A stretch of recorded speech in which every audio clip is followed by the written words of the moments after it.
Hey guys, how's it going and welcome back for another Total War video with the Terminator. A few years ago now, when the Age of Charlamagne DLC came out for Total War Attila, a modder decided to create a fabled mod that not many people played and that would essentially be a modern version of Medieval 2. This mod had exactly the same factions, start positions, similar styles of building trees and economy systems. He even managed to create specific religious order buildings so you could recruit hospital or knights and other unique units. After a couple of years of development though, this mod was unfortunately abandoned and it got to a point where nobody could find links to download and play it. Recently though, after a bit of digging around and investigating, someone managed to find a working version that you can play right now, and I have been testing it out for the last few weeks. So today we'll be taking a close look at the medieval mod Anno Domini 1080Ad for Attila's Age of Charlamagne DLC, a mod that tries its best to emulate Medieval 2 in a way that is quite fun despite being unfinished,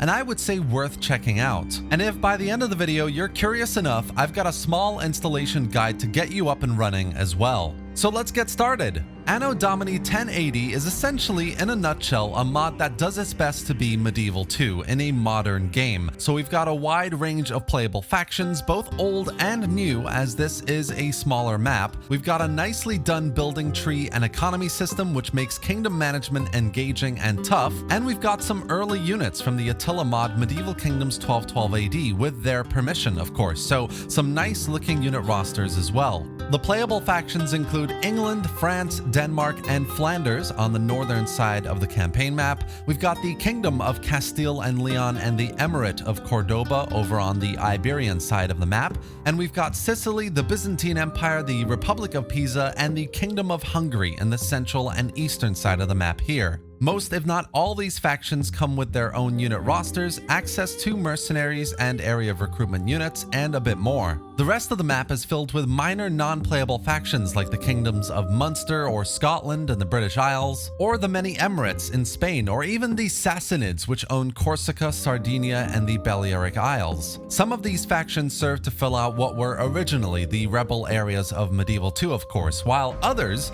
also serve as an elaborate vassal system, which is a really nice touch. These vassals will fight for you, expand out proactively, and even betray you, which adds an additional challenging layer to the game. The campaign also comes with a decent building tree system that is quite fleshed out and forces you to specialize certain provinces. I personally really like the resource system buildings with the wineries, the goldsmiths, and quarries, because of course they provide great bonuses to income, but they also provide great malices to squalor. There are good public order buildings like hostels or horse shows which are quite unique. The tech tree is also filled out to reflect decent progression in your campaign to unlock things like trebuchets or large enough bonuses to unit upkeep, which can make a big difference. I've personally played a few campaigns now with England, France, the Eastern Roman Empire, and Sicily, and I have to say the campaign AI does put up a bit of a fight, and the overall balance of diplomacy, faction management, and other mechanics such as sanitation does make the gameplay fun and challenging. The vassal system makes the relevant areas feel more alive, and the variety of different medieval cities on the map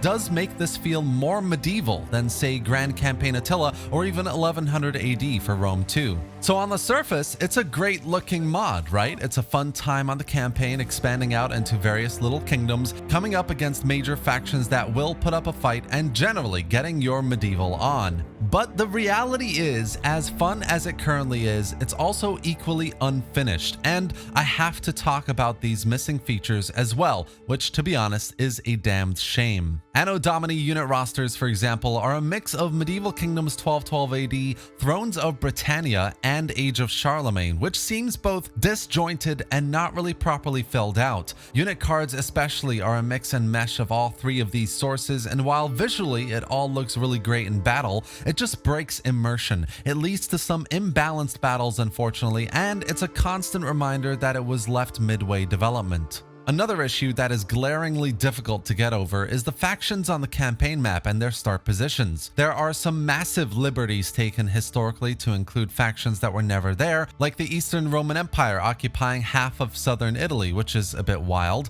and the Sassanids in Corsica, Sardinia, and even some of the Iberian Peninsula, which just seems to look like more a Crusader Kings 3 mix of factions than anything based in history. The final big problem here is the battle system in this mod. As I've said before, visually everything here looks really good. Maybe not as good, of course, as MK1212 or 1100 AD, but it's enough for me to enjoy and be immersed in the fight. But the mechanics are still very out of balance and essentially leads to things like cavalry being immensely overpowered, morale breaking very easily despite a large number of alive troops, and certain factions like the Sassanids or the Holy Roman Empire being too powerful in battle compared to other factions. I would say that 75% of the time you will have a generally fun time with the battles in this mod, but it is very fast-paced, sieges are incredibly weird, and some systems are just not worked on enough, which can lead to some annoying battles. Overall, Anno Domini 1080 does a great job of trying to create a modern version of Medieval 2.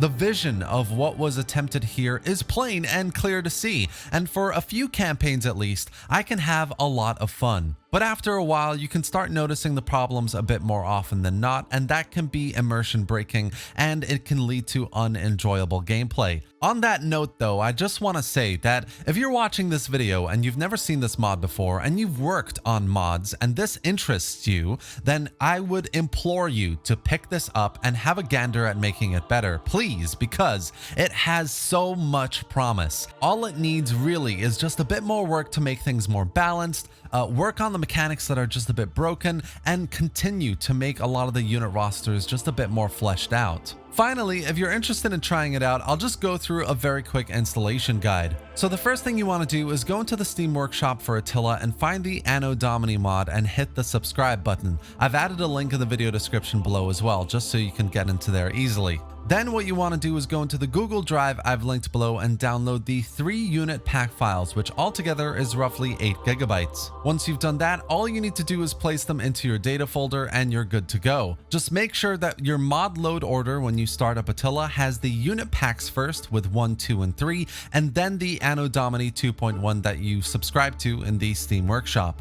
And that's it for today, guys. I love medieval mods in Total War, and when I read and finally tested out the Anno Domini mod for Age of Charlamagne, I just knew I had to showcase it for you and let you know my thoughts about what makes it great and where it could, of course, be better. It's a shame that it's an unfinished mod currently, but hopefully what this video does as well is reach a few modders who might be interested in picking it up and developing it further. I hope you enjoyed this video and found it informative. If you did, do leave a like and let me know your thoughts or questions in the comment section below. I'd love to hear what you think about Anno Domini 1080 AD. Subscribe for more Total War content, gameplay, and news just like this. And thanks for watching, guys. I'll see you next time.